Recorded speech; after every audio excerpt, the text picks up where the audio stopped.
뉴욕에 사는 시민들은 상수도세를 내지 않는다고 합니다. 그 이유는 미국의 대부호인 록펠러의 유언에 따라서 그 록펠러 재단에서 뉴욕 시민들의 상수도세를 감당하고 있기 때문이라고 합니다. 따라서 뉴욕의 시민이라면 수도세를 납부하지 않아도 되는 거죠. 여러분, 과연 그 뉴욕 시민들 가운데 나는 록펠러가 싫어, 나는 록펠러가 누구인지도 모르고 나는 그와 상관없기 때문에 나는 수도세를 납부할 거야 라고 말하는 분이 계실까요?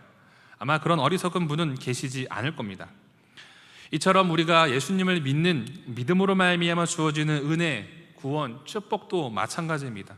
이미 예수님을 통하여서 그 대속의 은혜가 우리에게 다 주어졌죠. 그리고 우리는 그 은혜를 그저 받고 누리면 되는 것입니다. 그런데 어떤 이는 그 은혜를 누리는 반면 어떤 이는 그 은혜를 누리지 못하는 이들 또한 존재합니다. 그렇다면 이 가운데 여러분, 우리가 기억해야 하는 것은 은혜를 누림에 있어서의 차이는 어떠한 부분은 우리에게 주신 하나님의 그 자유의지를 따라 자유의지에 따른 선택의 문제이기도 하다라는 것이죠. 오늘 본문은 로마서 7장에서 바울이 이야기했던 율법을 지키지 못함으로 말미암는 육신의 것에 대한 해답입니다. 7장 마지막 부분에 바울이 무엇을 말하였습니까? 오호라, 나는 곤고한 사람이로다. 내 자신이 마음으로는 하나님의 법을, 육신으로는 죄의 법을 섬기노라 라고 말을 하며 자신의 그 곤고함, 고뇌를 이야기하였죠. 그리고 그에 대한 답이 바로 오늘 본문 8장의 말씀입니다. 바울이 고백했던 이 오호라, 나는 곤고한 사람이다, 내 마음으로는 하나님의 법을 섬기지만 육신으로는 죄의 법을 섬기고 있다라는 이런 바울의 이 고뇌와 곤고함은 마치 이와 같죠. 바울을 비롯한 모든 그리스도인된 우리에게도 동일합니다. 마치 빨래를 짤 때 한쪽에서 잡고 끝에서 잡고 서로 반대 방향으로 비틀었을 때 그 안에 담겨있는 빨래처럼 우리의 모습이 그와 같은 고뇌와 갈등 속에 놓여 있다라는 거죠. 이러한 내면의 신앙의 갈등과 고뇌 속에 있는 이들을 향하여 하나님께서는 오늘 이 로마서 8장의 말씀을 통해 제목에서와 같이 그리스도 예수 안에 있는 그 생명의 법에 대하여서 우리에게 말씀하여 주십니다. 그렇다면 하나님께서는 오늘 이 로마서의 말씀을 통해서 우리에게 무엇을 들려주시기를 원하실까요? 오늘의 말씀을 통해 이 구원받은 백성으로서의 그 행복과 그 은혜, 특권, 축복을 누리는 삶을 살아가는 것을 경험하는 복된 모든 하나님의 사람들 되기를 예수님의 이름으로 축원합니다. 오늘 말씀을 통해서 먼저 우리가 붙잡아야 하는 것은 우리 먼저 1절에서 4절의 말씀을 같이 한번 읽어보면 좋을 것 같은데요. 1절에서 4절의 말씀을 함께 읽어보겠습니다. 시작. 그러므로 이제 그리스도 예수 안에 있는 자에게는 결코 정죄함이 없나니 이는 그리스도 예수 안에 있는 생명의 성령의 법이 죄와 사망의 법에서 너를 해방하였음이라. 율법이 육신으로 말미암아 연약하여 할 수 없는 그것을 하나님은 하시나니 곧 죄로 말미암아 자기 아들을 죄 있는 육신의 모양으로 보내어 육신의 죄를 정하사 육신을 따르지 않고 그 영을 따라 행하는 우리에게 율법의 요구가 이루어지게 하려 하심이니라. 아멘. 오늘 말씀을 통해서 우리가 붙잡아야 하는 하나님의 뜻은 우리는 예수 안에 자유를 누리는 신앙인의 삶을 살아가야 한다라는 것입니다. 신앙생활을 할 때, 믿음으로 살아가고자 할 때 성도를 넘어뜨리는 많은 어려움의 대부분은 외부로부터 기인하는 것일 수도 있지만 그것보다는 내부로 인한 경우가 참 많은 것 같습니다. 또한 이러한 어려움은 오히려 예수님을 잘 믿어보고자 하는 마음이 비례할수록 더욱더 그 갈등과 고뇌는 크게 다가오죠. 내면으로부터 말미암는 갈등이 무엇입니까? 고뇌가 무엇입니까? 바로 그렇게 살지 못하는 정죄감입니다. 이 정죄감은 비단 윤리적이고 도덕적인 차원의 정죄감이 아니죠. 주님 뜻대로 살아가지 못함에 따른 정죄감입니다. 믿음으로 결단하였음에도 불구하고 넘어짐에 따른 낙심이죠. 바울도 마찬가지로 하나님의 법과 육신의 법을 함께 섬기는 자신 안의 그 고뇌에 대하여서 7장에서 고백을 하였죠. 이러한 고백은 오늘을 살아가는 우리 모든 성도들에게도 동일한 고백입니다. 예수님을 그 누구보다 잘 믿고 싶습니다. 늘 내 중심적이고 그럼에도 불구하고 내 중심적이고 주님의 말씀을 온전히 따르지 못하고 순종하지 못하는 모습, 그런 우리의 모습으로 인하여 마치 예수님을 2000년 전에 십자가에 달리셨으나 그 예수님을 지금도 십자가에 못 박는 듯한 삶의 연약함과 죄의 모습이 우리 가운데 여러분 얼마나 많습니까? 그러다 보니 그로 인한 죄책감과 정죄감에 빠지게 됩니다. 결국 그리스도인으로서의 그 생명력을 잃어버린 채 마치 어떠한 사슬에 얽매인 듯한 신앙생활을 해나가는 그리스도인들이 너무나 많다라는 거죠. 그리고 나아가 이러한 정죄감으로 인하여서 오히려 우리를 향한 그 하나님의 사랑과 구원의 은혜에 대한 확신마저 무너뜨리게 하는 의심마저 찾아옵니다. 그렇기 때문에 로마서 8장 끝부분을 보시면 바울은 이야기를 하죠. 그 어느 것으로부터 끊을 수 없는 하나님의 사랑, 하나님의 사랑을 이야기를 합니다. 여러분, 이처럼 그러면 십자가 예수로 말미암아 그 주님의 자녀됨의 권세와 기쁨을 누리는 그 놀라운 축복을 누리지 못하는 이러한 무기력함과 정죄받는 삶을 여러분 하나님께서 우리에게 원하실까요? 그렇지 않습니다. 오늘 본문의 말씀을 통해서 하나님께서는 우리에게 분명히 선언하십니다. 그러므로 이제 그리스도 예수 안에 있는 자에게는 결코 정죄함이 없나니 이는 그리스도 예수 안에 있는 생명의 성령의 법이 죄와 사망의 법에서 우리를 나를 해방하였습니다 라고 선언을 하십니다. 죄와 사망의 법은 우리를 정죄하는 법입니다. 우리의 힘, 우리의 능력, 우리의 지식, 우리의 의지, 우리의 그 무엇으로도 절대로 율법의 요구를 다 지킬 수가 없죠. 그러나 생명의 성령의 법은 무엇입니까? 우리에게 생명이 주어진 그 길을 보게 하고 그 길로 나아가게 한다는 거죠. 바로 3절에 나오는 것처럼 그 하나님께서 그 율법의 요구를 예수님의 십자가로 말미암아 다 이루시고 완성시키신 그 하나님의 사랑을 우리에게 보여준다는 거죠.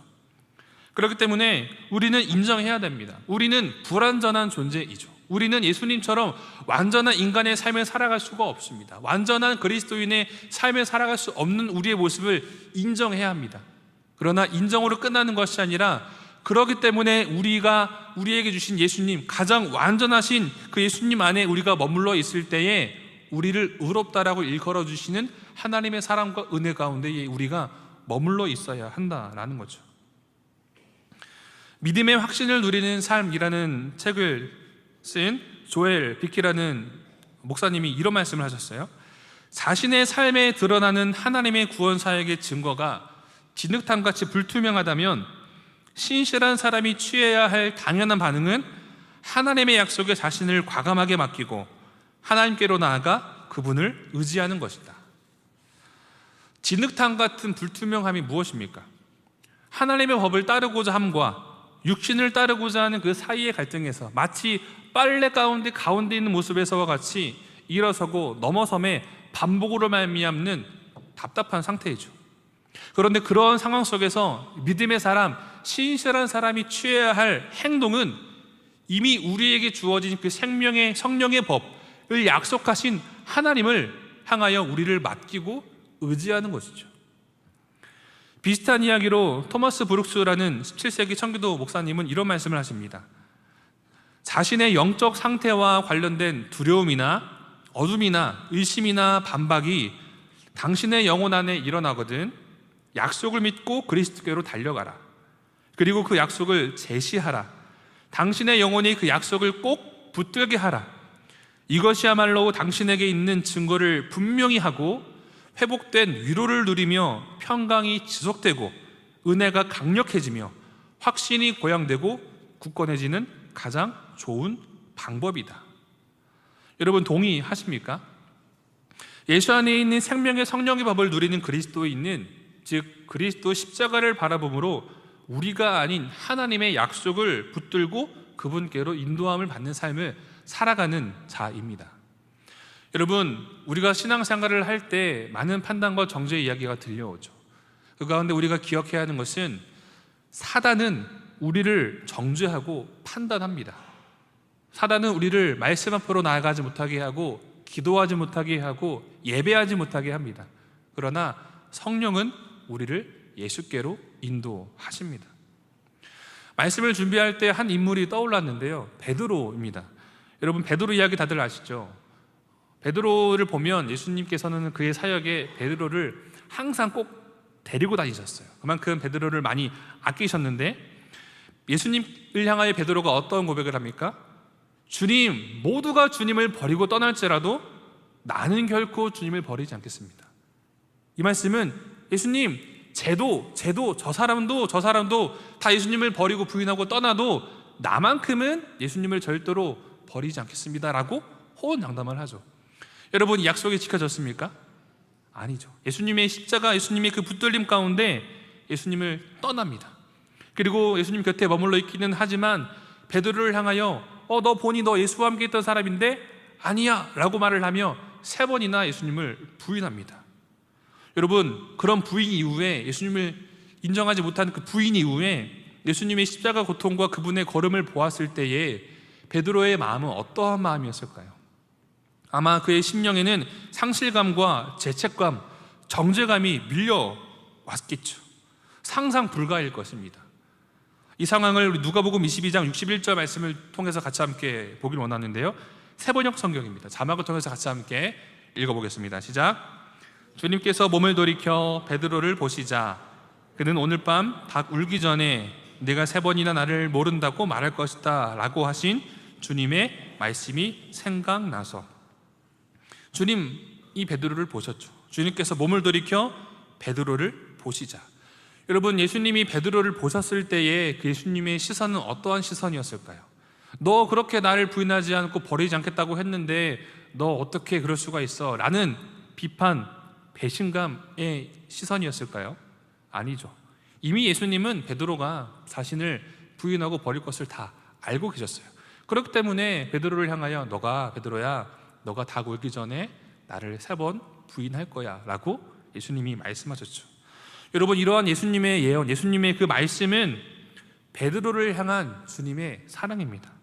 만약에 예수님이 하셨던 이 말씀이 없었다라고 한다면 베드로는 일어서지 못했을 거예요. 그러나 예수께서는 베드로를 돌이켜 바라보셨을 때 베드로에게 그 주님의 말씀이 떠올랐죠. 베드로야, 너가 닭 울기 전에 나를 3번 부인할 거야. 여러분, 이러한 주님의 말씀이 떠오르는 것은 베드로가 노력해서 스스로의 의지로 떠올렸을까요?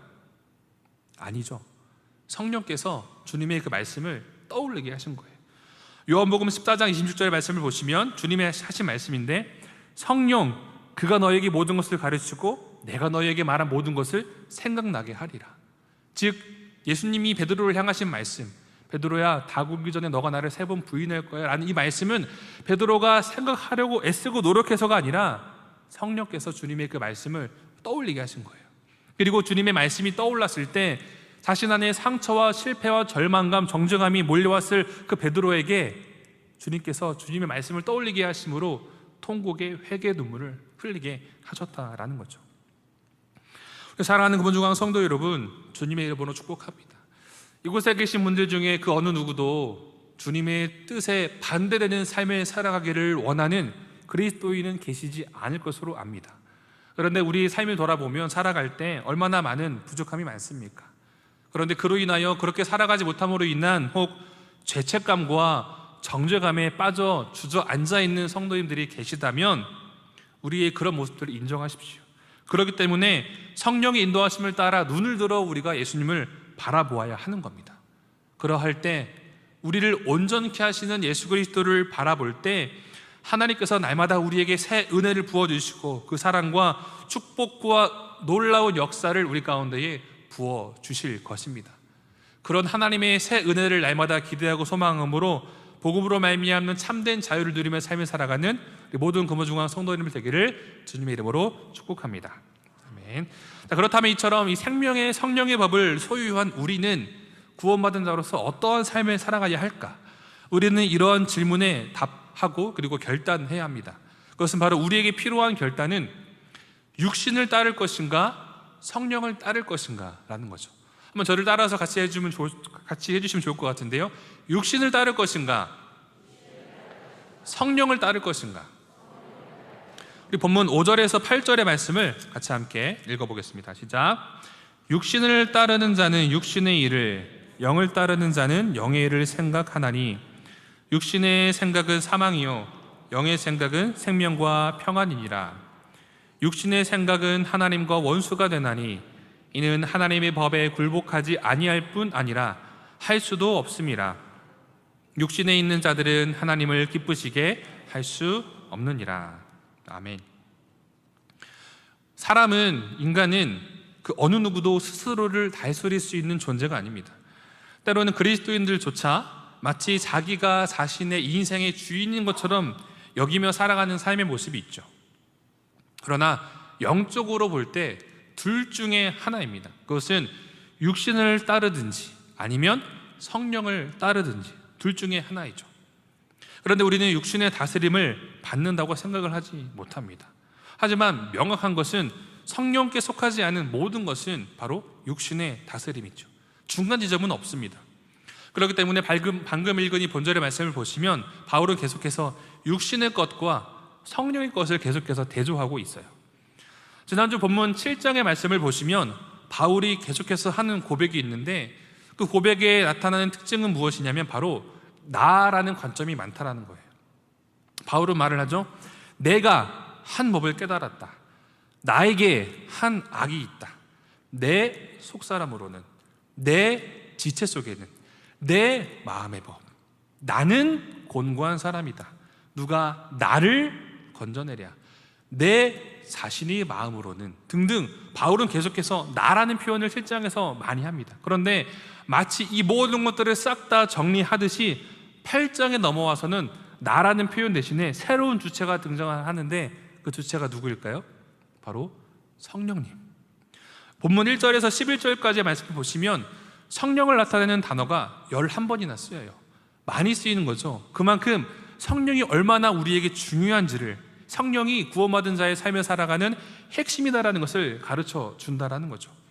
이처럼 구원받은 백성은 성령을 따르는 삶을 살아야 합니다. 성도의 삶, 곧 구원받은 그 은혜를 아는 성도의 삶은 자기 자신에 대한 인식에서 성령을 바라보는 삶의 인식이 있을 때, 그러할 때 구원받은 자의 능력된 삶을 살아갈 수 있다라는 거죠. 이처럼 구원받은 자로서의 그 행복과 구원의 은혜와 축복을 누리는 삶의 비결이 바로 성령을 따라 걷는 신앙입니다. 여러분, 우리는 이 본문의 말씀을 볼 때 육신의 것을 따르는 것 그리고 성령의 것을 따르는 것을 대조하며 볼 때 한 가지 선 이해하는 것이 필요한데요. 뭐냐면 지금 이 로마서 8장에 대한 선 이해, 즉 이 로마서의 편지를 받는 사람들은 그리스도인들이라는 거예요. 본문을 보면 마치 성령을 따르는 사람은 크리스찬이고 육신을 따르는 사람은 예수를 모르는 넌 크리스찬, 비기독교인이라고 생각을 하기 쉬운데 그렇지 않죠. 이 편지를 받는 사람은 그리스도인이에요. 즉 이 말인즉슨 예수님을 믿는 믿음에도 불구하고 성령을 따르는 사람이 있는 반면에 육신을 따르는 사람이 있다라는 거죠. 놀랍지 않습니까, 여러분? 우리는 어디에 머물러 있습니까? 신앙생활을 하다 보면 이런 분들을 보게 돼요.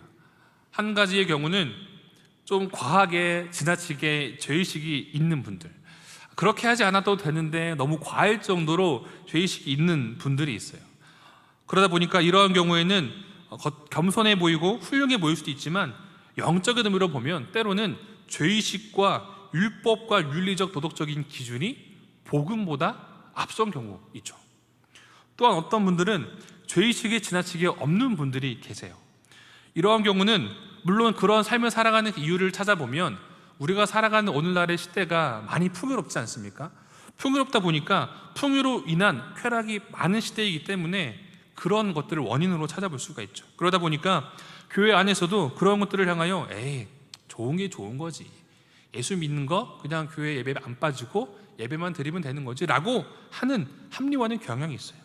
성령이 내 안에 근심하고 계심에도 불구하고 어느새 영적인 민감성을 잃어버리게 되는 경우가 있다는 거죠.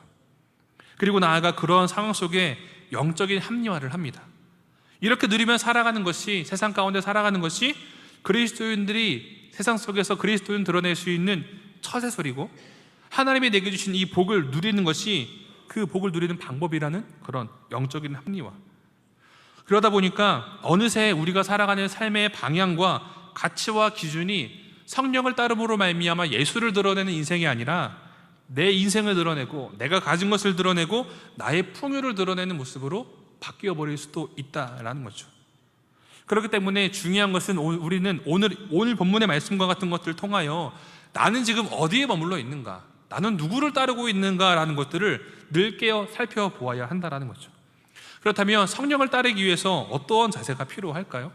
5절의 말씀 다시 한 번 더 읽어보면 좋을 것 같은데요. 5절의 말씀을 한 번 더 읽겠습니다. 시작. 육신을 따르는 자는 육신의 일을, 영을 따르는 자는 영의 일을 생각하나니. 아멘. 보시면 영의 일을 생각하나니라는 부분에 조금 색깔이 다르게 칠해져 있고 크게 되어 있잖아요. 그 부분이 중요하다는 거예요. 여기서 말하는 이 생각하나니라는 뜻은 그저 우리가 아무런 생각도 없이 가만히 있다가 불현듯 딱 떠오르는 그런 생각이 의미하는 게 아니에요. 오늘 점심 뭐 먹지? 그게 좋겠다라는 게 아니에요. 여기서 말하는 생각하나니의 뜻은 헬라어로 프로노신이라고 하는데 의미는 열심히 생각하다, 몹시 마음을 두다, 그리고 그것에 몰두하다라는 거예요. 그러니까 그냥 떠오르는 생각을 딱 하는 게 아니라 의지적으로, 노력적으로, 적극적으로, 열정적으로 우리의 생각을 성령께 고정해야 된다는 거죠. 방금 읽은 5절의 말씀을 보시면 이 생각하나니가 뒤에만 등장하지만 풀어 해석하면 그거예요. 육신을 따름에 생각을 하든지 영을 따르는 자는 영의 일을 생각한다. 육신을 따르는 자는 육신의 것만은 적극적으로 생각하고 영을 따르는 자는, 성령을 따르는 자는 성령의 것을 적극적으로 생각한다라는 말이죠. 이처럼 육신의 것에 몰두하든지 성령의 것에 몰두하든지 하나라는 거죠. 우리는 이런 본문의 말씀을 통하여 육신의 소욕을 따르지 않고 성령의 또 소욕을, 성령의 다스리심을 따르기 위해 우리의 생각을 성령의 것으로 적극적으로, 매우 의지적으로 채워야 합니다. 그리고 성령을 따라 행해야 합니다. 왜 그럽니까? 갈라디아서 5장 16절의 말씀을 같이 함께 읽어보면 좋을 것 같은데요. 함께 읽겠습니다. 시작. 내가 이르노니 너희는 성령을 따라 행하라. 그리하면 육체의 욕심을 이루지 아니하리라. 아멘. 성령을 따라 행하는 삶을 살아갈 때 육신의 욕심을, 육신의 소욕을 이루지 않는다라고 갈라디아서는 말을 하죠. 성령을 따라 적극적으로, 의지적으로 따르는 삶을 살아야 육신의 것을 따르지 않게 된다는 거죠. 여러분, 이제 휴가철이죠. 아마 우리 성도님들 휴가 경험들이 다들 있으실 텐데, 저는 말씀을 준비할 때 어렸을 때 계곡에서 놀았던 기억이 나요. 보통 물살이 센 곳에는 위험하니까 가지 않죠. 어느 정도 깊이가 있고 잔잔한 곳에 가서 이제 튜브를 이용해서 수영을 하든지, 혹은 수영을 좀 잘하는 사람이라면 막 자유형이나 배영을 하면서 막 수영을 합니다. 물살이 세지 않은 곳을 가죠. 그런데 아무리 물살이 세지 않은 곳이어도 튜브를 타고 가만히 있거나 혹은 몸을 물에 던지고 힘을 빼고 가만히 있으면은 그 자리에 정체해 있습니까? 티나지는 않지만 물결의 흐름에 따라 점점 이동하게 되어 있어요. 그러다 보면 어느 순간에 나는 여기서 물놀이를 시작했는데 여기에 와 있는 경우가 있죠. 그럼 다시 일로 돌아가야 되죠. 어떻게 해야 될까요? 손과 발을 막 저어서 개염이라도 쳐야죠. 그래야 위험한 곳으로 가지 않고 원래 내가 있고자 했던 그곳에 머물러 있는 거예요. 이처럼 성령을 따라 행하고자 하는 강한 의지가 우리 가운데 있지 않을 때 우리는 어느새 세상을 따라 육신의 소욕에 알게 모르게 휩쓸리게 된다는 거죠. 복음의 진수라는 책을 보면 프란시스 셰퍼라는 분은 이런 말씀을 합니다. 구원과 성령의 은사는 단회적으로 주어진 것들이다. 하지만 구원이 나의 삶 속에 현실로서 구체화되려면 성령을 따라 행하겠다는 의식적인 생각을 가져야 한다. 구원과 성령의 은사는 단번에 주어지는 것이지만 구원받은 그 삶이 나의 삶에 실제로 구체화되기 위해서는 무엇이 필요하다고요? 성령을 따라 행하고자 하는 의식적인 우리의 생각이 필요하다는 거죠. 즉 우리의 삶에 구원받은 백성으로서의 삶이 현실적으로 구체화되고 능력이 나타나는 유한 삶을 살아가기 위해서는 우리가 의식적으로 성령을 따라 살아가겠다라는 의식적 생각이 동반되어야 한다는 거예요. 그렇기 때문에 성령을 따라 걷는 것, 바로 우리의 영적인 습관을 이루기 위해서 연습과 훈련이 필요합니다.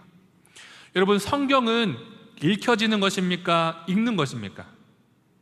읽는 것이죠. 기도는 저절로 되어지는 것입니까? 기도는 하는 것입니까? 하는 것입니다. 예배는 저절로 나와지는 것입니까? 우리의 걸음을 향하여 예배에 나오는 것입니까? 나오는 것이죠. 말씀을 읽고 기도를 하고 예배로 나오는 그 과정 속에서 우리의 마음을 주께 드리며 나아갈 때 그 가운데 성령께서 운행하심으로 말미암아 말씀이 깨달아지는 것이고, 말씀이 우리 삶에 적용이 되는 것이고, 기도가 열리는 것이고, 예배를 통하여서 능력이, 임재가 경험되어지는 것이죠. 그런데 그 가운데 필요한 것은 이처럼 그리스도를 향한 거룩한 습관이 우리에게 필요하다라는 거죠. 한 예화를 들려드리겠습니다. 어느 날 제자 하나가 스승에게 이런 이야기를 합니다. 스승님, 제 마음에 2마리의 늑대가 살고 있습니다. 한 마리는 착한 늑대이고 한 마리는 포악한 늑대입니다.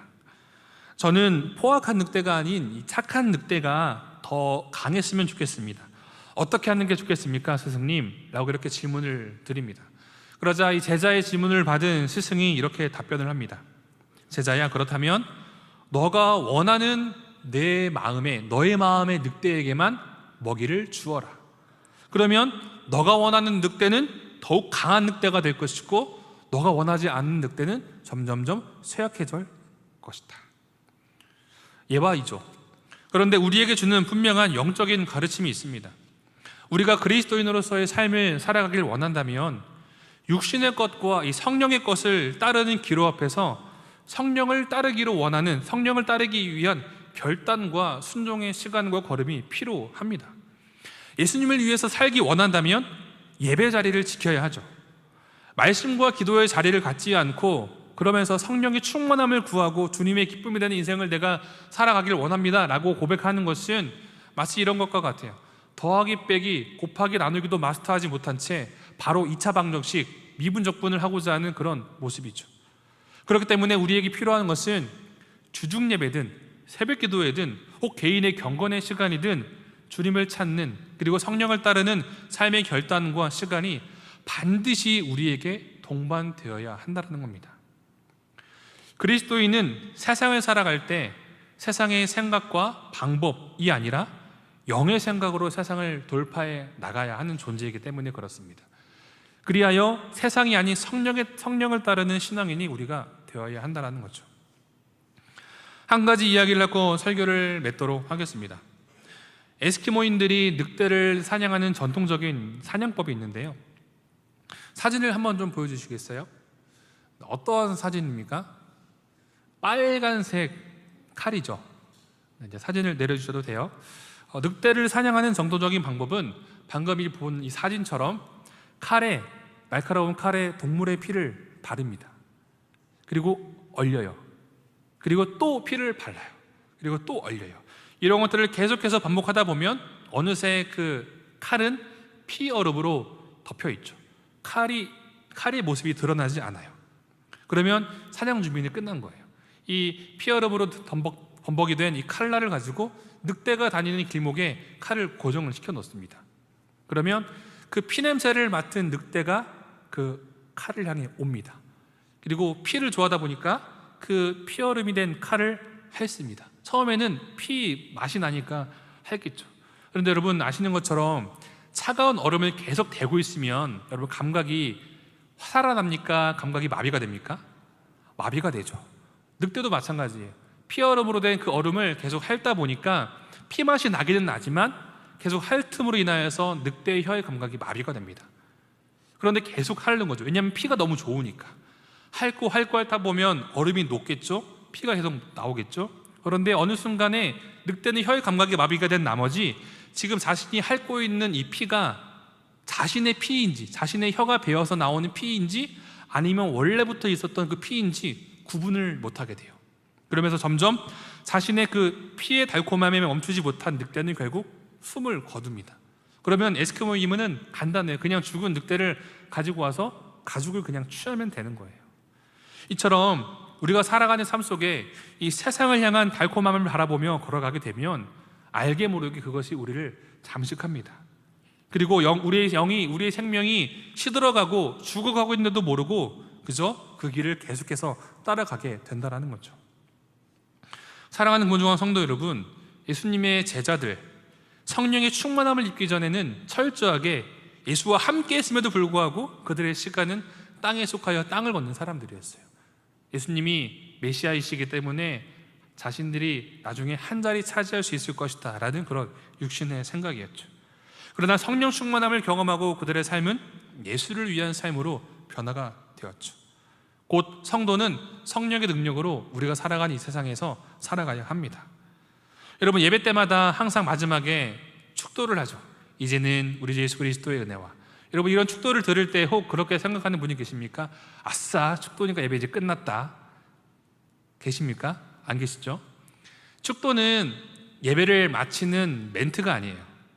예배 이후에 각자의 처소에서 삶을 그리스도인으로 삶에 살아가야 하는데, 바울의 고린도후서 13장의 말씀처럼 그런 하나님의 은혜, 예수 그리스도의 사랑, 성령의 능력이 우리에게 필요하기 때문에 축도 가운데 성령의 역사하심이 그 가운데에 들어가 있는 거예요. 만약에 그렇게 하지 않으면 우리의 모습은 육신의 길을 따라 걷게 되고, 그러다 보니까 처음부터 100%는 아니었는데 어느 순간 점차 육신의 길을 걷다 보니까 우리의 영은 생명력을 잃어버리게 될지도 모른다라는 거죠. 사랑하는 금호중과 성도 여러분, 주님의 이름으로 축복합니다. 혹 이 가운데에 육신의 길을 더 강하게 따라가고자 했던 분들이 계시다면 로마서 말씀 앞부분을 기억하시면서, 그러므로 인하여서 죄책감과 정죄감의 삶이 아니라 이렇게 말씀을 통하여서 다시 우리를 주님께로 부르신 하나님의 부르심의 음성에 반응하는 우리 모든 성도님들 되기를 주님의 이름으로 축복합니다. 그러할 때 우리 모든 성도님들 성령의 능력으로 육신의 소욕을 따르는 삶이 아닌 성령을 따라 걷는 성령의 사람들이 되기를 주님의 이름으로 축원합니다.